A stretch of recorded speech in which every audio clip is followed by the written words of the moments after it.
Nous commencerons notre visite en dehors de la ville de Québec même.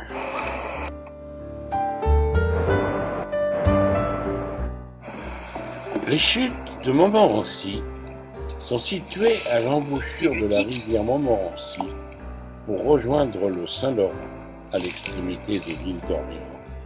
83 mètres de chute dépassent de 30 mètres les chutes du Niagara. Le bassin à son pied est à 17 mètres de profondeur. Qui était relativement bien payé, mais ça risque que c'est des salaires d'époque ouvriers. Non, pas du tout, vous êtes dedans, c'est le sujet.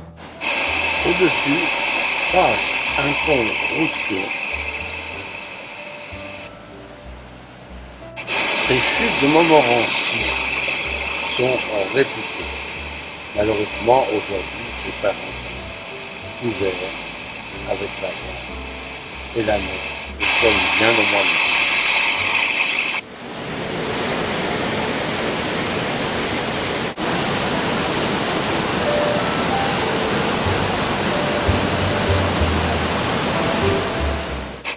Le bassin de 17 mètres de profondeur.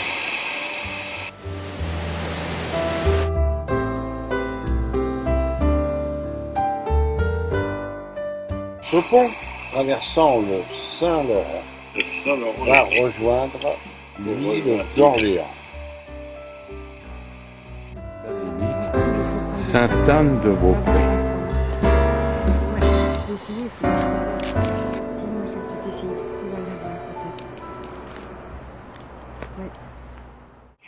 Anne était la mère de Marie et donc la grand-mère de Jésus. Elle est la patronne civile du Québec. Et le 26 juillet de chaque année, il existe un grand pèlerinage.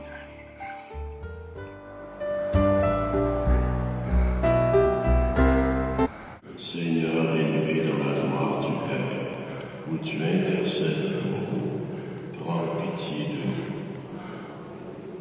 Que Dieu Tout-Puissant nous fasse miséricorde, qu'il nous pardonne nos péchés et qu'il nous conduise à la vie éternelle. Amen. Après avoir pris feu en 1922, et on commença une reconstruction à partir du 6 juillet 1923.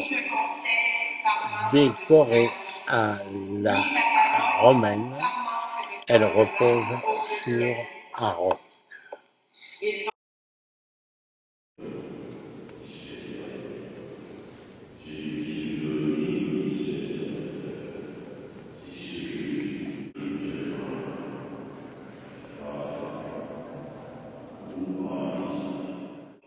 Ne pas oublier le Saint-Curé d'Ars.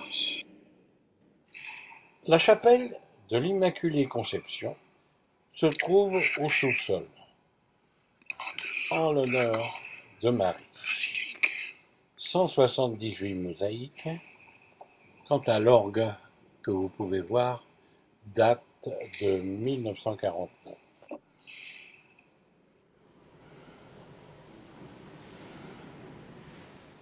Sur toute la longueur de la chapelle et de chaque côté se trouvent des scènes relatant divers moments, soit la vie du Christ, soit la vie des saints, et même, j'oserais dire, de la présence de la France à une certaine époque.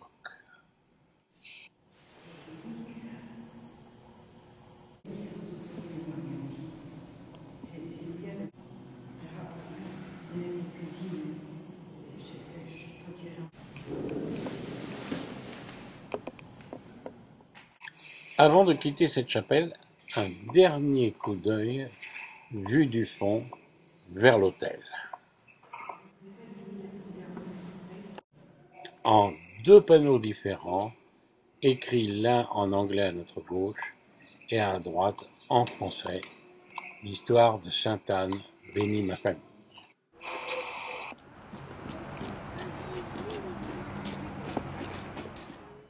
Nous nous retrouvons au centre de Québec. Ce mur peint raconte la vie à Québec à différentes époques et restitue certains personnages. C'est Alphonse Desjardins. Alphonse Desjardins, lui, il a fondé un mouvement de caisse, des banques, mais celui qui est là. T'as partout. Ça, c'est la Vénus. Place Royale, Louis XIV est toujours présent.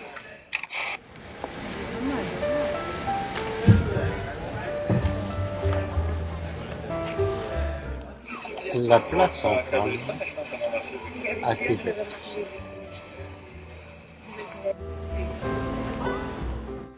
Dans ce quartier, c'était l'endroit le plus important où existait l'échange entre la France et le Québec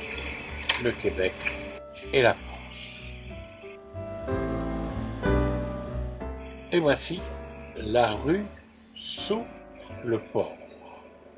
Aujourd'hui des commerçants et ici un banc de glace au moment les plus froids de Québec.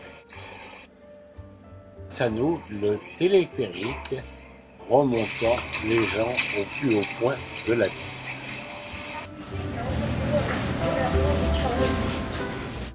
Et nous vous recommandons le bistrot sous le port, c'est délicieux.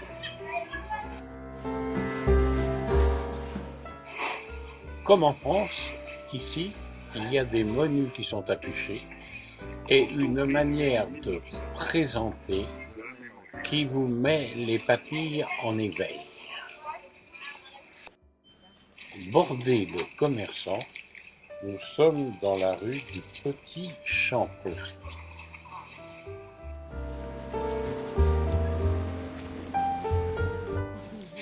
Ces lumières doivent dater certainement de l'époque des fêtes. Le cochon d'Inde est au menu, tout au lapin ou tout au canard. Bon appétit!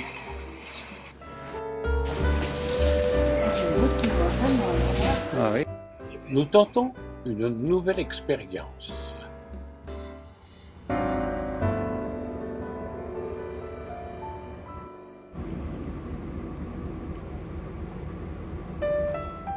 Sur le Saint-Laurent, nous prenons le bac pour traverser sur la face sud du Saint-Laurent.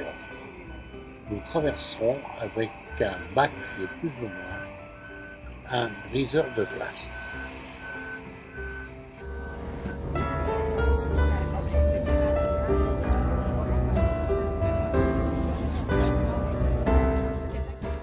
Chose incroyable et vraie, le Saint-Laurent, s'il n'était pas utilisé pour le transport, serait complètement glacé. Imaginez la Seine ou bien alors la Loire gelée à ce point-là. Que deviendrions-nous ?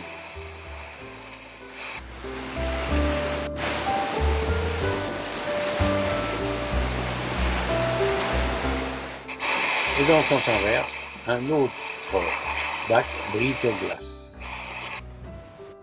Nous sommes toujours sur le Saint-Laurent, mais déjà la journée est bien avancée. L'éclairage est totalement différent.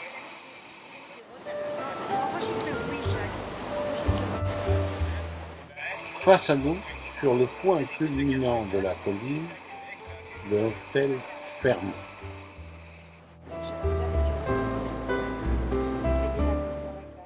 Notre retour sur les quais de la grande ville de Québec.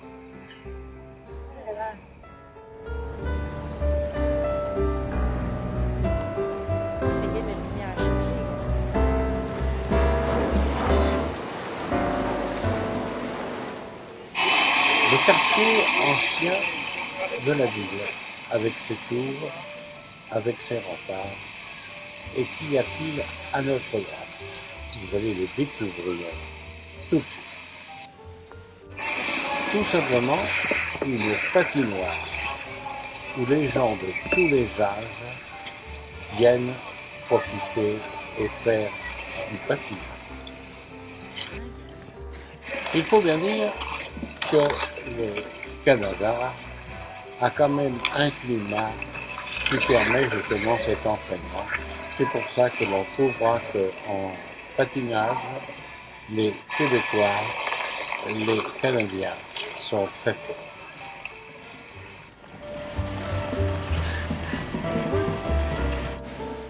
Une découverte de plus sur le Canada. Dégustation d'un produit typiquement canadien, l'érable, sous forme de confiture qui sera déposée sur de la neige et qui va se solidifier, qui pourra être dégusté, soit en bonbons, soit en sucre. Allez, gars. Qui est réduit environ de moitié, hein, fait qu'il y a une consistance très sirupeuse. Puis là, on va le faire couler sur la neige comme ça, pour qu'il se fige, qu'il se refroidisse, pour qu'on puisse ensuite de ça avec un bâton venir le rouler pour en faire finalement un bonbon, une sucette. J'ai l'impression que c'est une affaire qui marche bien.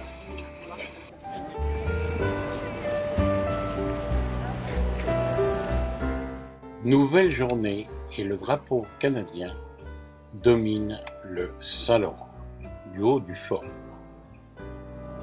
Nous sommes dans ce que l'on appelle les plaines d'Abraham.